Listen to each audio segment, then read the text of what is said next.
Hi friends, എല്ലാവർക്കും നമസ്കാരം. Welcome to my channel. ഇന്ന് ഞാൻ വന്നിരിക്കുന്നത് വളരെ എളുപ്പത്തിൽ തയ്യാറാക്കാൻ പറ്റുന്ന അടിപൊളി ഒരു ഈവനിങ് സ്നാക്ക് റെസിപ്പി ആയിട്ടാണ്. ലെഫ്റ്റ് ഓവർ ഇഡ്ലി റെസിപ്പിയാണ്, ഇഡ്ലി പക്കോട. അപ്പോൾ ഇതിന് മുന്നേ മസാല ഇഡ്ലി റെസിപ്പിയൊക്കെ ഇട്ടിട്ടുണ്ട്. അത് ബാക്കി വരുന്ന ഇഡ്ലി വെച്ചിട്ട് ഇതേപോലെ വളരെ പെട്ടെന്ന് തയ്യാറാക്കാൻ പറ്റുന്ന ഒരു ഈവനിങ് സ്നാക്കാണ്. അത് കാണാത്തവരുണ്ടെങ്കിൽ അതൊന്ന് കണ്ടു നോക്കണം. അപ്പോൾ നമുക്ക് വേഗം വീഡിയോയിലേക്ക് പോകാം. എങ്ങനെയാണ് ഇഡ്ലി പക്കോട തയ്യാറാക്കുന്നത് നോക്കിയിട്ട് വരാം. ഞാനിവിടെ 6 ഇഡ്ഡലി എടുത്തിട്ടുണ്ട്. അപ്പോൾ ബാക്കി വന്നിട്ടുള്ള 6 ഇഡ്ഡലിയാണ്, അതിങ്ങോട്ട് എടുത്തു.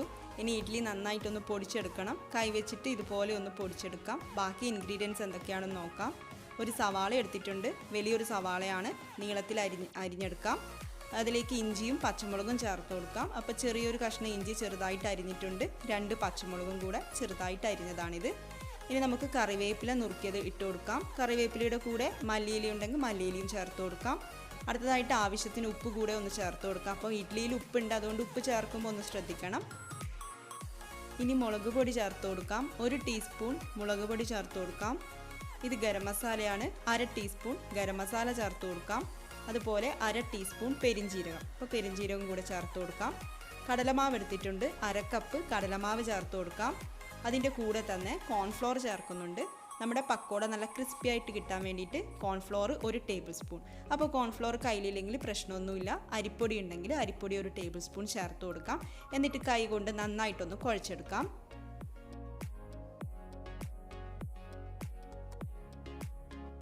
ഇനി നമുക്ക് ഇതിലേക്ക് പൊടിച്ചെടുത്ത ഇഡ്ഡലി ചേർത്ത് കൊടുക്കാം. എന്നിട്ട് വീണ്ടും ഒന്ന് മിക്സ് ചെയ്ത് കൊടുക്കാം.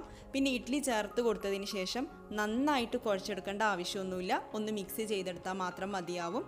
പിന്നെ നമ്മൾ ഇതിലേക്ക് ഒട്ടും വെള്ളം ചേർക്കുന്നില്ല, വെള്ളം ചേർക്കേണ്ട ആവശ്യമൊന്നുമില്ല.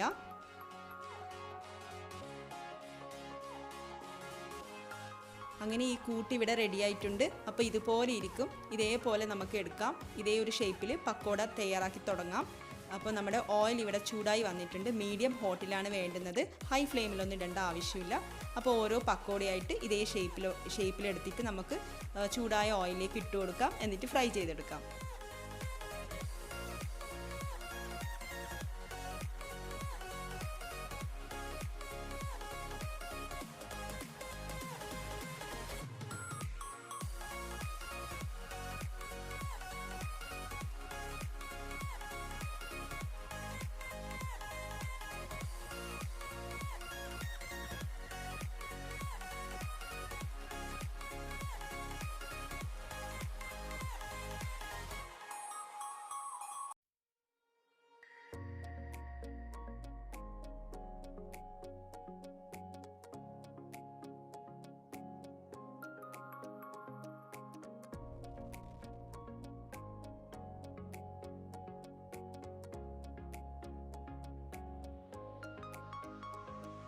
അങ്ങനെ നമ്മുടെ ക്രിസ്പി ആയിട്ടുള്ള ഇഡ്ലി പക്കോട ഇവിടെ റെഡി ആയിട്ടുണ്ട്. അപ്പോൾ ഇഡ്ലി ബാക്കി വരികയാണെങ്കിൽ ഈ ഒരു റെസിപ്പി ട്രൈ ചെയ്ത് നോക്കാൻ വേണ്ടിയിട്ട് മറക്കരുത്. വീഡിയോ ഇഷ്ടപ്പെട്ടെങ്കിൽ ലൈക്ക് ചെയ്യാനും മറക്കരുത്, മറ്റുള്ളവർക്ക് ഷെയർ ചെയ്ത് കൊടുക്കാനും മറക്കരുത്.